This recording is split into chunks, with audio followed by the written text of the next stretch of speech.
Pedir para você se inscrever no canal caso não seja inscrito ainda e também curtir o vídeo que ajuda bastante na divulgação do nosso trabalho. E bom, a gente começa aqui com as informações mais básicas do fundo. A cota valor de mercado aqui ao final de junho estava em R$ 118,69, a cota patrimonial em R$ 118,26. Então o fundo está sendo quase negociado aí dentro do seu valor patrimonial. O valor de mercado do fundo aqui de R$ 2.200 milhões. São 170.794 cotistas. Já comenta aí para mim se você é um cotista desse fundo. O rendimento foi de R$ 1,20 aqui por cota. A BL total do fundo é de 429 mil metros quadrados. O dividend yield aqui na casa de 12%. Retorno mensal foi de 0,9% positivos aqui, tá? E tanto a vacância física quanto a financeira estão zeradas, pelo menos estavam aí até o final de junho. Bom, vamos aqui para o comentário do gestor. Então, nesse mês, o fundo apurou uma receita total de 18,3 milhões de reais, R$ 1 por cota aqui, que levou ao resultado de 15.800.000 reais, 86 centavos aqui por cota. O resultado foi impactado extraordinariamente pelo lucro da parcela de preço da venda das lojas pernambucanas de Garça, em São Paulo, as lojas pernambucanas aqui de Francisco Beltrão, no Paraná, e também as lojas pernambucanas aqui de Caçador, também em São Paulo, que em conjunto somam aproximadamente 1,4 milhão aqui de lucro no mês de junho, equivalente a 0,07 aqui, ou seja, 7 centavos por cota. A gente vê que o fundo tem feito uma movimentação aí de venda de alguns dos imóveis que eles adquiriram, principalmente aí das lojas pernambucanas, que eles adquiriram um pacotão de lojas e aí eles estão vendendo algumas lojas pontuais aí, sempre com lucro aqui. E a distribuição aumentou extraordinariamente para R$ 1,20 por cota no mês de junho de 2022, o que levou as distribuições do fundo para o patamar de 99,4% do resultado auferido no semestre. Esse resultado acima do usual e perto de 100% do resultado do semestre vem em linha com a estratégia de vendas das lojas do portfólio, melhor precificação do mercado secundário das cotas do HGRU, que não está precificando o valor intrínseco das lojas e do fato que atualmente eles já têm um bom saldo de resultado acumulado no fundo. Então, não é comum eles distribuírem tanto, mas a gestão aqui percebe que essa distribuição pode ser feita de forma tranquila aí por vários motivos que a gente já elencou aqui. Bom, e aqui no âmbito comercial, eles tiveram assinatura do aditivo de locação do ativo Estácio Salvador, conforme eles já haviam adiantado na negociação em relatórios anteriores. Inclusive, a gente já vem acompanhando esse fundo aqui no canal também. Trata-se do único ativo educacional com contrato típico, que era um possível risco ao portfólio de vacância, apesar do alto valor de multa para o locatário deixar o ativo. Eles fizeram uma negociação que acreditam aí a gestão ser boa para ambos os lados, dado que o site ficou fechado por quase 2 anos, né? O local ficou fechado aí por quase 2 anos devido à pandemia, e era importante para o locatário ganhar um fôlego nesses próximos 2 anos mais desafiadores de mercado, até porque a gente ainda está vendo uma retomada, não foi retomado de forma definitiva ainda, tá? E essa questão aí de aulas online, principalmente, então é um imóvel meio complicado aqui, tá? E por fim, aqui em relação às lojas adquiridas em 20 de dezembro de 2021 pelo fundo, locadas para o Mineirão e Atacadão, no início do mês de julho, foi rescindido consensualmente o contrato de locação da loja de Foz do Iguaçu, antes locado para o grupo controlador da marca Mineirão, e simultaneamente eles assinaram o contrato de locação para o imóvel com o grupo Açaí. Então, nessa troca de inquilinos, eles não só tiveram uma melhora no risco de crédito, como também foram previstas reformas no imóvel a serem executadas por conta e risco da nova inquilina, que melhorarão diversos aspectos técnicos e aumentarão a área bruta locável do ativo. Para mais detalhes aqui, a gente vai conferir mais tarde, certo? Bom, aqui as vendas das lojas, tá? Então, como informado no relatório de abril de 2022, o time de gestão pretendia vender 150 milhões de reais e realizar aproximadamente 45 milhões de reais de lucro, aí 30% de lucro. Desde o início da implementação dessa diretriz, o fundo vendeu 71,3 milhões em ativos, perfazendo um lucro total de 23,3 milhões, ou seja, mais ou menos uns 33% de lucro, se auferido em conjunto.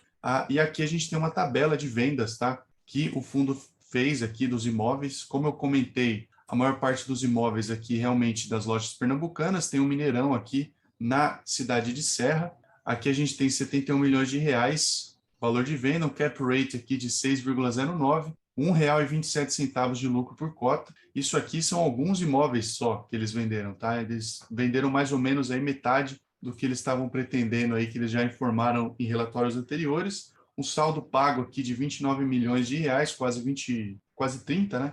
e um saldo devedor aqui de 20 milhões de reais. Então, o fundo realmente tem feito algumas movimentações bem interessantes aí com o seu portfólio. Então, além das transações mencionadas acima, há outras lojas que estão sendo comercializadas em fase de exclusividade e diligência por potenciais compradores, que somam aí aproximadamente 60 milhões de reais de valor de venda, perfazendo um lucro potencial aproximado de 18 milhões de reais, sem considerar correções. Então, realmente, eles estão aí com um pipeline interessante de vendas das lojas. E a gente tem notícias relevantes para o portfólio. Então, segundo o ranking 2022 aqui da Associação Brasileira de Supermercados, a Abras, o setor supermercadista brasileiro vivenciou mais um ano de crescimento. Então, em 2021, o setor alcançou 661 bilhões de reais aqui, 3,5% versus 2021, em faturamento representando aí 7,03% do produto interno bruto nacional, o PIB aí nacional. Então, além disso, o lucro líquido bateu novamente o recorde das últimas 2 décadas, superando o resultado de 2020 e 2019,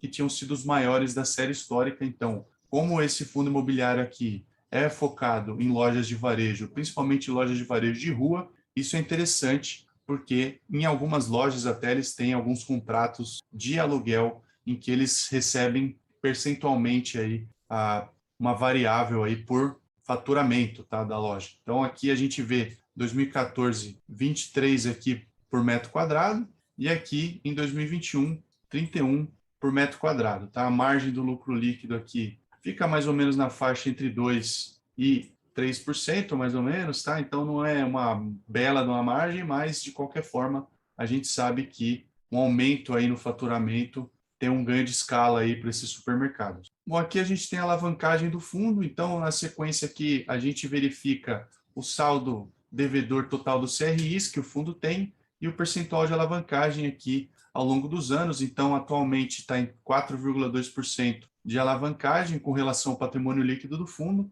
e em 10 anos aqui a tendência é que o fundo zere o seu saldo devedor total aqui, zere a sua alavancagem. Aqui a parte comercial do fundo. Então, durante o mês de junho, não houve alteração de ocupação do fundo, aí permanece sem vacância, uma vez que não há espaços a serem alugados, o time comercial se dedica à manutenção do relacionamento com os locatários e na discussão de eventuais pleitos cotidianos na administração dos imóveis da carteira.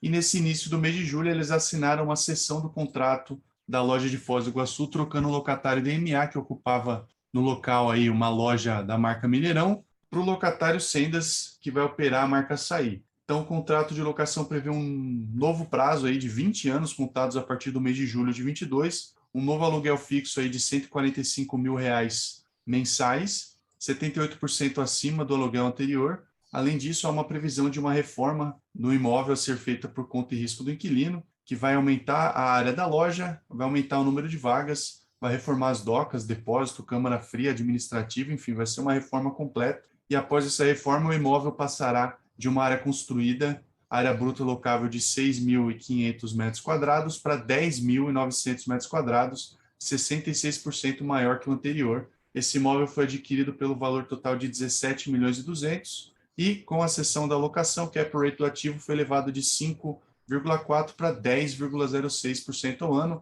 É um belo de um aumento aqui, a gente vê que o fundo está trabalhando muito bem com esses imóveis. Tá? Então, as fotos atuais aqui do imóvel, a edificação existente, o novo projeto aqui vai ampliar bem a área bruta locável aqui do fundo. Bom, e aqui, em complemento ao que for informado no relatório de maio, foi assinado o aditivo ao contrato de locação da Estácio. Como a gente já comentou aqui, em janeiro desse ano houve um reajuste contratual pelo IGPM de aproximadamente 17,8% do aluguel pago. Dado o cenário atual educacional e ainda tímido aí o retorno das aulas presenciais, né, que eles já haviam negociado um desconto no ano anterior, de corrigir o aluguel pelo IPCA ao invés de IGPM, o aditivo aqui conta com um desconto no valor recorrente da locação de R$ 78 mil nas competências de maio até o final do contrato, que é a exata diferença entre o reajuste pelo IPCA, mais ou menos uns 10% aqui por ano, ao invés do IGPM, e a definitiva alteração do reajuste pelo IPCA, tá? Então eles vão trocar o IGPM por IPCA.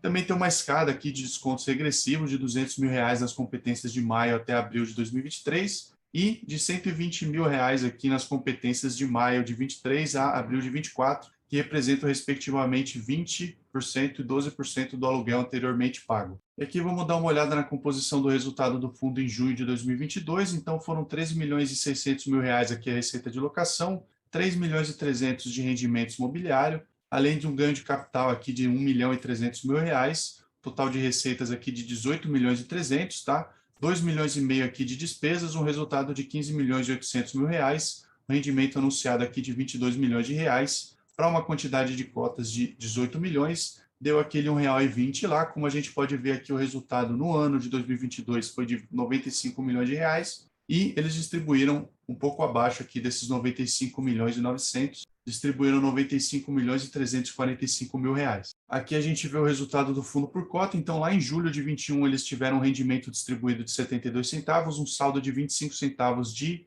resultado acumulado, enquanto que agora em maio de 22, R$ 1,20 e 44 centavos de saldo de resultado acumulado, mas a gente vê que o patamar, o novo patamar aqui, desde março de 22, foi na casa dos 80 centavos, que é uns 10 centavos acima aí do que a gente via até fevereiro de 2022, entre agosto e fevereiro de 22. Então, o fundo tem conseguido aqui um resultado interessante de ganho de capital. Todo mês tem pingado um pouquinho aqui para o fundo, tá? Como a gente pode ver essa barra verde, mas realmente o grosso do resultado do fundo é de receita de locação, o que é bom porque esse fundo consegue, ao mesmo tempo, ter uma receita interessante fixa, digamos assim, e, ao mesmo tempo, também ganhos de capital quase de forma recorrente aqui. Lembrando que eu não estou recomendando a compra ou a venda desse ativo. Bom, a gente tem a liquidez aqui e o número de cotistas do fundo, então 81 milhões de reais aqui de liquidez, tá? E o número de cotistas saiu de 139 mil aqui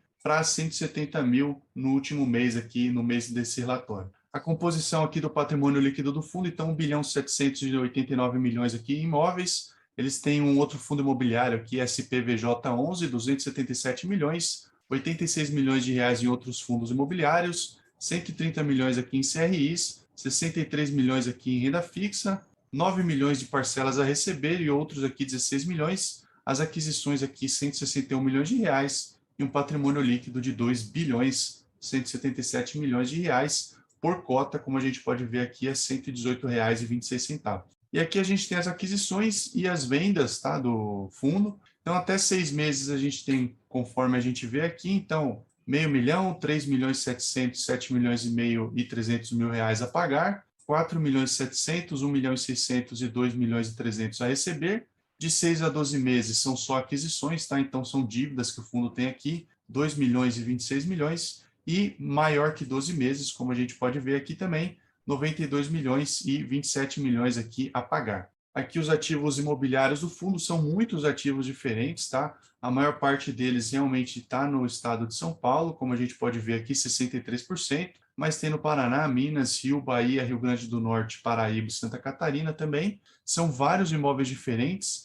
Aqui os ativos estão separados por tipo de imóvel, tá? Não é nem pelo inquilino exatamente, tá? Porque são realmente muitos imóveis que esse fundo tem. Ele fez várias compras aí de imóveis grandes e aqui a gente vê a evolução da vacância física e do aluguel médio mensal por metro quadrado, R$ 51,70 é o aluguel aqui por metro quadrado total educacional, enquanto que o aluguel por metro quadrado total varejista estava aqui em R$ 26,9 em julho de 21, e agora a gente vê um aumento aqui para 56,80 o aluguel por metro quadrado total educacional e 25,50, uma leve queda aqui no aluguel por metro quadrado total varejista. E a vacância permanece zerada desde julho de 2021. Aqui o vencimento dos contratos, então 100% deles vence em 2026 ou após isso, e o revisional dos contratos 1,9% em 22, 0,9% em 23, 14,6% em 24, e o grosso aqui 26 ou depois de 2026, 82,6%. Aí a média ponderada aqui de vencimento dos contratos é de 12,6 anos. Aqui a gente tem os meses de reajuste, então a maior parte realmente é IPCA, tá? 83,5%, e GPM 16,5%. Aqui em setembro temos 36% da receita contratada reajustada e novembro 28%. São os meses mais relevantes aqui para o fundo. E a tipicidade dos contratos, 17,4% típicos e 82,6% atípico. E a classificação dos setores de atuação aqui por percentual da receita contratada, 1/3 aqui, 29% educacional, 1/4 aqui, 24% varejo vestuário, e o varejo alimentício aqui 48%, sendo que 11% aqui via SPVJ11. Bom, e aqui para finalizar o vídeo, o início das atividades do fundo se deu lá em abril de 2018, a administradora é a CSHG, tá? Então o custodiante e o escriturador são o Itaú. Aqui é um fundo imobiliário renda híbrido, gestão ativa, tá? Então ele pode investir em imóveis diferentes. Foram 4 emissões de cotas realizadas já. As taxas que esse fundo cobra, 0,7% ao ano sobre o valor de mercado de negociação em bolsa, mais 20% aqui do que exceder 5,5% ao ano da cota de integralização atualizada pelo IPCA. Essas são as informações sobre esse fundo, o HGRU11. Espero que esse vídeo tenha sido útil para você. Se foi útil, considere curtir o vídeo. Assina o canal para não perder os próximos vídeos que a gente vai publicando por aqui. E também compartilhe esse vídeo com quem possa ter interesse no assunto. É isso por hoje, eu te vejo no próximo vídeo. Tchau!